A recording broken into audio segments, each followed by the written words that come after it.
నీవు నేలకు తిరిగి చేరు వరకు నీ ముఖపు చెమట కార్చి ఆహారము తిందువు. ఏలయనగా నేల నుండి నీవు తీయబడితివి, నీవు మన్నే గనుక తిరిగి మన్నైపోదువు అని చెప్పెను.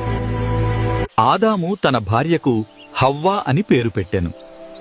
ఏలయనగా ఆమె జీవము గల ప్రతివానికిని తల్లి. దేవుడైన యెహోవా ఆదామునకును అతని భార్యకును చర్మపు చొక్కాయిలను చేయించి వారికి తొడిగించెను.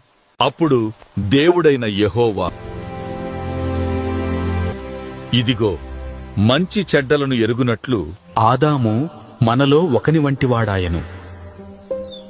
కాబట్టి అతడు ఒకవేళ తన చెయ్యి చాచి జీవ వృక్షఫలమును కూడా తీసుకొని తిని నిరంతరము జీవించునేమో అని దేవుడైన యెహోవా అతడు ఏ నేల నుండి తీయబడెనో